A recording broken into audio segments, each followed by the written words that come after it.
Et si une simple rencontre pouvait bouleverser deux destins? Imaginez une femme puissante, PDG d'une grande entreprise, habituée au luxe et à l'élite.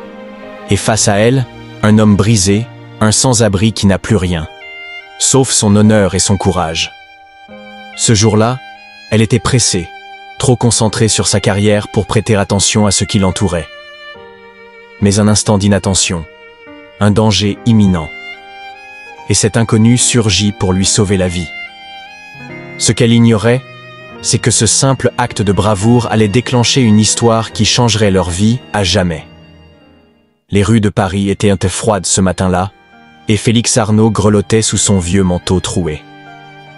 Comme chaque jour, il errait dans la ville, tentant d'ignorer la faim qui lui tordait le ventre et les regards pleins de pitié ou de mépris des passants. Autrefois, il avait eu une vie normale, mais le destin en avait décidé autrement. Il était assis sur un banc, observant distraitement les voitures défiler, lorsqu'il aperçut une femme élégante sortir précipitamment d'un taxi. Elle était belle, d'une beauté froide et distinguée, et ses vêtements de luxe indiquaient clairement qu'elle appartenait à un monde bien différent du sien. Plongée dans son téléphone, elle ne remarqua pas le cycliste qui arrivait à toute vitesse. Félix n'eut pas le temps de réfléchir. Dans un réflexe, il bondit et l'attrapa par le bras, la tirant en arrière juste avant qu'elle ne se fasse renverser. « Faites attention !» lança-t-il d'une voix rauque. La femme cligna des yeux, encore sous le choc. Elle leva enfin le regard vers lui. Et pour la première fois depuis longtemps, Félix sentit qu'on le voyait vraiment. « Merci !» souffla-t-elle, troublée. Puis, son visage changea brusquement lorsqu'elle réalisa quelque chose. « Mon entretien !» Elle regarda son téléphone et blêmit. « Je suis en retard. » Félix haussa un sourcil. « Vous cherchez du travail ?» Elle éclata de rire un peu nerveusement. « Pas exactement, c'est moi qui embauche. » Elle tendit une main élégante. Clara Dumont, PDG de Dumont Luxe. Félix eut un petit sursaut. Ce nom ne lui était pas inconnu. Dumont Luxe était l'une des marques de mode les plus prestigieuses de France. « Et vous ?» demanda-t-elle. Il hésita avant de répondre. « Félix. Juste Félix. » Elle détailla ses vêtements usés, son visage marqué par la fatigue et la précarité. « Vous vivez dans la rue ?»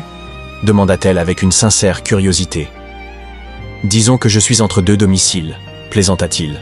Un silence s'installa. Puis, Clara fouilla dans son sac et en sortit un billet de 50 €. « Prenez ça, au moins pour un repas chaud. » Félix esquissa un sourire, mais refusa poliment. « Gardez-le. Vous avez déjà payé ma journée en me laissant jouer au héros. » Elle fut surprise. Peu de gens dans sa situation auraient décliné cette aide. « Alors laissez-moi vous offrir autre chose, » reprit-elle. « Un emploi. » Il arqua un sourcil, sceptique. « Un emploi ? Oui. Vous avez du courage, du bon sens et quelque chose de rare, de l'humanité. Passez me voir demain, je trouverai quelque chose pour vous. » Félix prit la carte de visite qu'elle lui tendait, sans trop y croire. Mais le lendemain, poussé par un mince espoir, il se présenta devant le siège de Dumont Luxe. L'immeuble de verre et d'acier était impressionnant.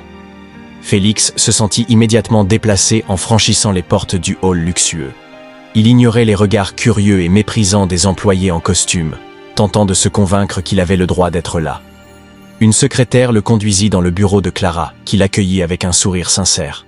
« Je suis contente que vous soyez venue. Vous étiez sérieuse, alors ? » « Toujours. » Elle lui expliqua qu'elle lui proposait un poste d'agent d'entretien, un travail modeste, mais un premier pas pour sortir de la rue. « Je ne vous offre pas la charité, Félix. Je vous offre une chance de recommencer. Le reste dépend de vous. » Touché par sa sincérité, il accepta. Les premiers jours furent difficiles. Certains employés le regardèrent de haut, murmurant sur son passé. Mais Félix était déterminé.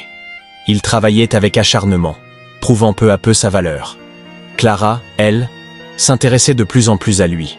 Un soir, après une longue journée, elle lui demanda « Qu'est-ce qui vous est arrivé, Félix ?»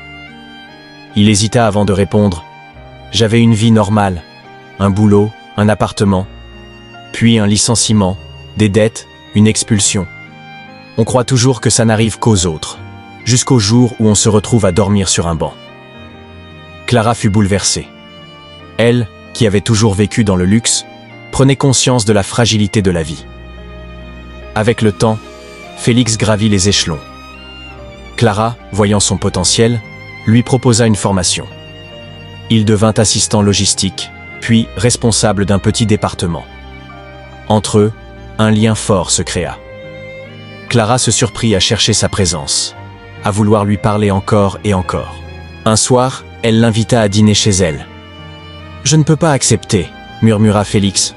« Pourquoi ? » « Parce que vous êtes Clara Dumont, et moi, je ne suis personne. » Elle posa sa main sur la sienne. « Vous êtes bien plus que ça. » Ce soir-là, ils échangèrent leur premier baiser. Leur relation resta secrète un temps, mais la presse finit par s'en emparer. La PDG de Dumont Luxe en couple avec un ancien sans-abri ? Les actionnaires furent furieux. « Il ne vous mérite pas, Clara. Ce n'est pas à vous d'en juger, » répondit-elle avec fermeté. Félix, lui, voulut partir pour ne pas lui causer de problème. « Je refuse d'être un poids pour toi. » Elle le regarda droit dans les yeux. « Si tu crois que l'argent fait ma vie, alors tu ne me connais pas. Je t'aime. » Touché, il comprit qu'il ne pouvait plus fuir. Il l'aimait aussi.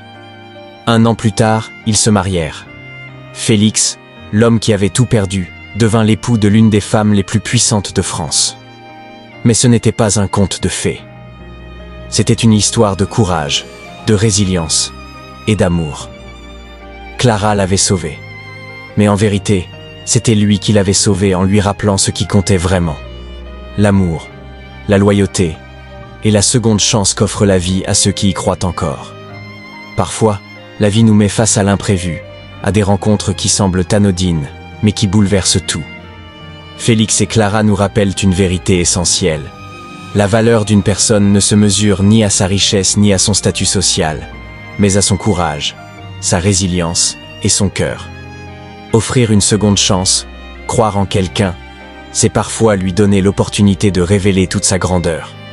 L'amour, lui, ne connaît ni barrières ni préjugés. Il unit ceux qui savent voir au-delà des apparences.